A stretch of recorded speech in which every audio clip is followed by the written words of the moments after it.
A lot of us come up being a one-man band. You're the director, you're the DP, sound, gaffer, crafty, whatever. Anything that's on set that needs to be done, you're usually the person doing that.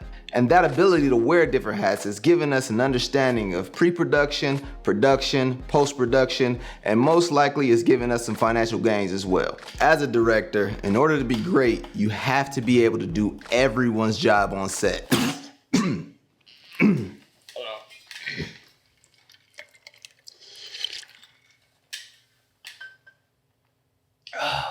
Almost choked on that bullshit I just said. Before I tell you why that's complete bullcrap, make sure you like and subscribe to this video. I want to be able to continue to have these kind of conversations and become better filmmakers at the same time. And don't forget to turn on notifications. So let's talk about it. Knowing how to do everybody's job on set is cool. It gives you an understanding of time. It gives you a level of creative control. But here's where it falls apart. When I would do my films as a one-man band trying to do everything on set, I would feel like I was killing it, like I was nailing all my shots, I was working with my actors well, everything was in focus, sound was right, I was getting some good movement, I was knocking down all of my story elements, and everything was just flowing. Then, that moment I got to the editing suite in the studio and ingested the footage and started to put together a story, I had that moment.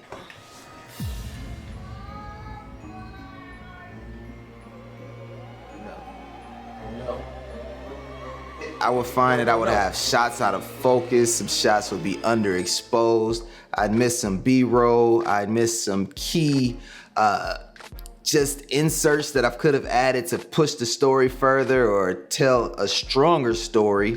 And overall, I thought that I was connecting to my actors and I just wasn't doing the best job of doing that, which I wanted to be, is the director. I wasn't actually connecting with my actors as well as I should have.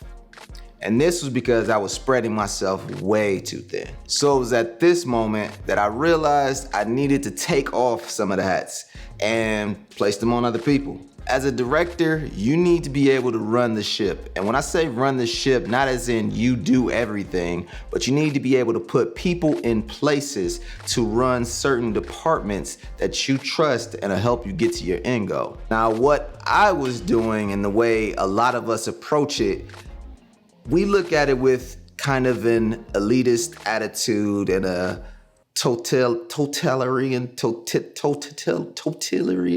I don't even know how you say it, totalitarian mindset, whatever. I'll put it on the screen if I figure out what the actual word is.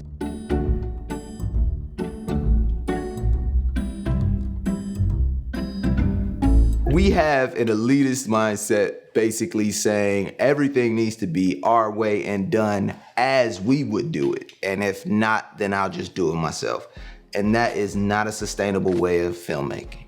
I only started to see improvement in myself as a director when I started to hire people that knew more about those departments than I did. And by doing that, hiring people that knew more about their departments than I did, I was able to, one, get a better product because they are experts and very experienced in their field. And two, I was able to learn from them. I learned a lot of good gaffing and lighting tips. I learned a lot of good sound tips. I learned a lot about set decoration and how important wardrobe and all of that good stuff is. Some of those things that I wasn't paying much attention to, the little minute details that I wasn't paying much attention to because I was spread way too thin. So what I do now is I like to book or hire people that are way better than me at what they do. So if I want to lock in and focus on telling my story just as a director, I want to hire a badass cinematographer that I can collaborate with. And that cinematographer, I want them to bring on their gaffer that they love and that can really shape light in the fashion that they like and in the fashion that I like in order to tell my story better. I want to hire a sound person that can just really get in there and know how to place their mics and can get everybody sounding amazing. By doing all this, I'm allowing the atmosphere of collaboration to happen. So I can tell the DP, this is what I am trying to get. This is my end goal. This is what I would like to see. And that DP can say, hey, we can do it that way, or we can also do it this way. I've done it this way before many times. For example, I had an opportunity to work on this ad. We put together the pitch, we got the talent, the client loved it, and they gave us a pretty significant budget to create this ad.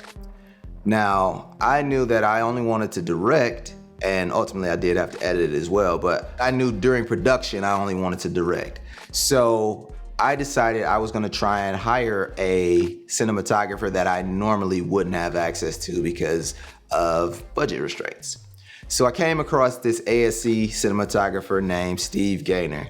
He and I actually, grew a bit of a working relationship. I hit him up and asked him questions and all that kind of stuff. He does some stuff on Amazon. He's done some really good indie films and some really good big budget feature films as well.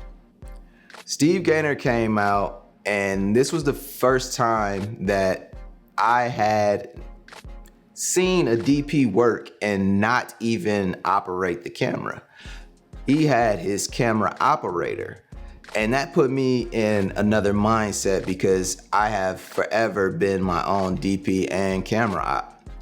So seeing how he worked with his camera operator and also the gaffer that we brought on, and just kind of giving him my ideas and seeing how he delegates and told people, turn up the key, let's shape this here, let's bring in some fill.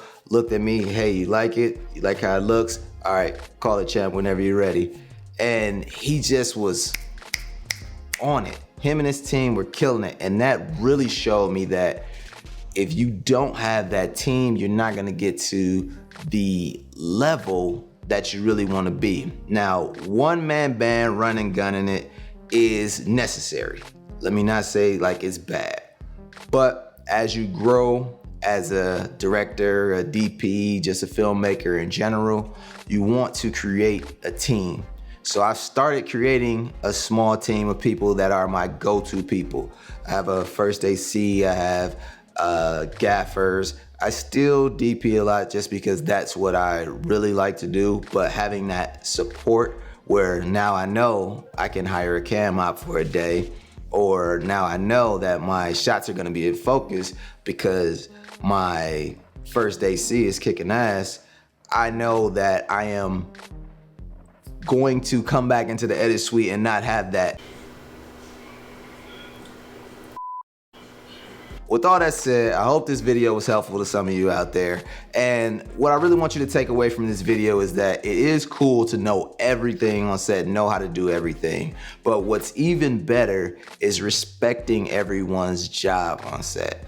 And when you have that respect for each of those departments and you cultivate a culture of collaboration. Whoo, I'm gonna put that on a shirt. Cultivate a culture of collaboration. That was off the dome. Bars. All right, but when you do that, that is how you become a great filmmaker. Remember, ultimately you are the leader of the ship and everybody does need to work to get to your vision, but allow that collaboration, allow those department heads to handle their jobs. And that's all I got for you today. My name is Brandon Champ Robinson. Please don't forget to follow me on Instagram and Twitter @DirectedByChamp. Like, comment, and subscribe. And let's keep this conversation going. Tell me what you want to talk about next. Let's all become better filmmakers together. Peace.